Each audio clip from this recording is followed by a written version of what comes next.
안녕하세요. BTX입니다. 오늘은 창세기 12장입니다.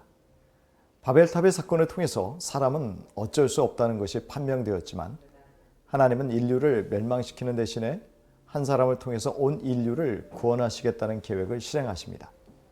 그 한 사람이 바로 아브라함입니다. 아브라함의 고향이 갈대아 우르라고 되어 있는데 우리에 대한 학자들의 견해는 둘로 나뉘어 있습니다. 하나는 유프라테스 강 남쪽에 위치한 매우 유명했던 수메르의 도시 우르라는 견해이고요. 또 하나의 학설은 티그리스 강 북쪽에 위치한 조그마한 마을 우르파를 가리킨다고 보는 것입니다. 아브라함의 아버지 데라는 가족들을 거느리고 이미 우르를 떠나서 가나안 땅을 향해 가다가 어떤 연유인지 하란에 멈추었습니다. 그리고 나서 아브라함만 아내 사레와 조카 롯을 거느리고 가나안으로 떠납니다.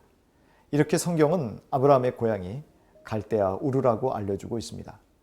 갈대아는 행정상 신바벨론 제국의 일부이므로 아브라함은 바벨론을 탈출한 사람인 셈입니다. 이제 하나님은 하란에 거주하고 있는 아브라함에게 그곳을 떠나서 가라고 명령하십니다. 이것은 아브라함에게 매우 의외요 갑작스러운 명령으로 보입니다. 새로운 하나님의 역사를 이루는 도구가 되기 위해서 아브라함은 지금 머물고 있는 땅과 친척 그리고 부모에게서 떠나야 했습니다. 그 명령에 순종할 때 하나님은 아브라함이 얻게 될 4가지 복을 약속하십니다.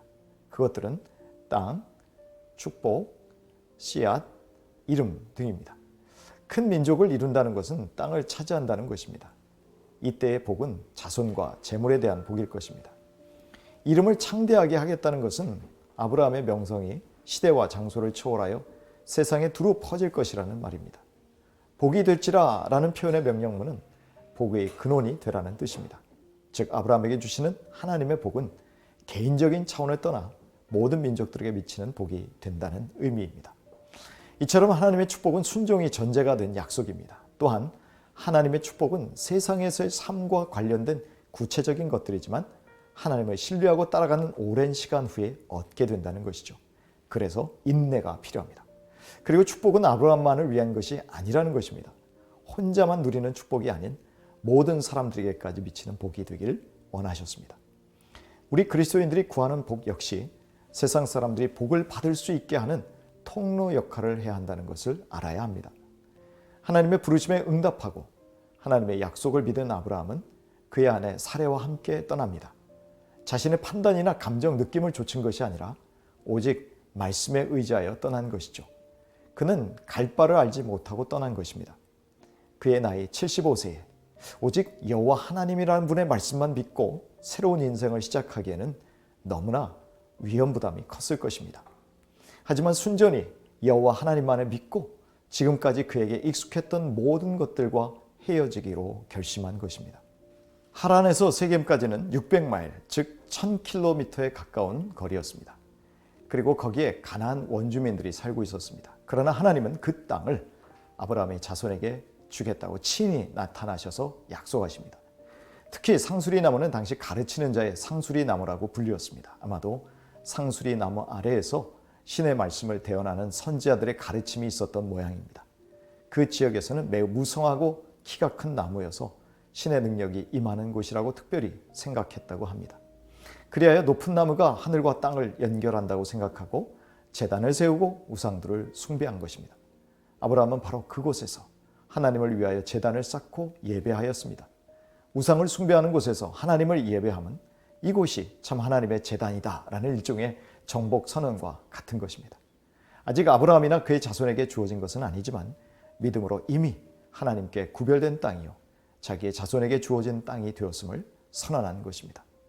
이어서 아브라함은 북쪽에서 남쪽으로 내려가면서 제단을 쌓음으로 상징적으로 가나안 땅을 정복하고 있는 것입니다.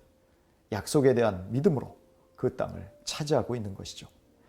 그런데 가나안 땅에 기근이 있으므로 아브라함은 기근을 피하여 애굽으로 내려갑니다. 세 번역에서는 이렇게 번역되어 있는데요.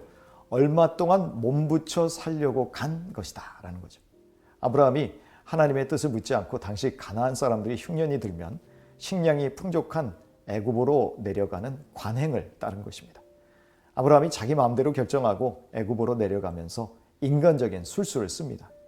그는 자기 마음대로 한 결정이니 스스로 책임지려다 두려웠고 하나님께 기도하기보다는 자기 꾀를 내었습니다.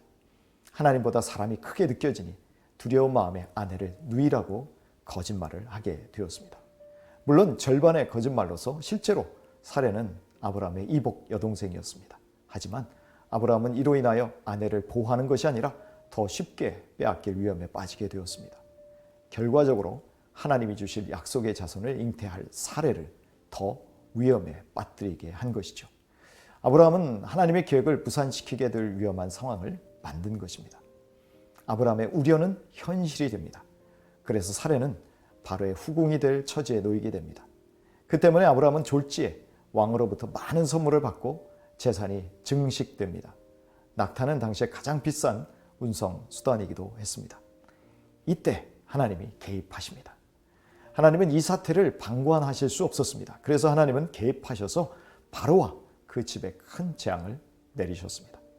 그러자 바로는 아내 사례를 돌려주고 아브라함의 모든 소유와 함께 그를 애굽에서 추방합니다.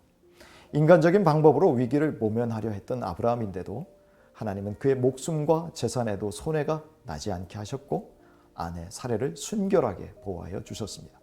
아니 재산에는 오히려 더 큰 증식이 있었습니다.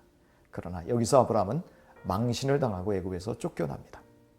하지만 아무리 실수해도 소망이 있는 것은 결국 하나님은 그 언약을 반드시 지키신다는 데 있습니다. 하나님이 은혜로 우리의 실수를 덮어주시고 뒤처리해 주시니 살아갈 수 있게 된 것이죠. 이처럼 하나님이 가라 하신 곳에는 기근이 있을 수 있다는 것도 알아야 합니다. 그때 그만두고 떠나기보다 힘들지만 엎드려 기도하고 기다리며 인내한다는 것은 중요한 것입니다. 그럴 때 하나님은 우리를 긍휼히 여기시고 우리로 다시금 하나님의 계획을 이루는 삶이 되도록 이끄십니다.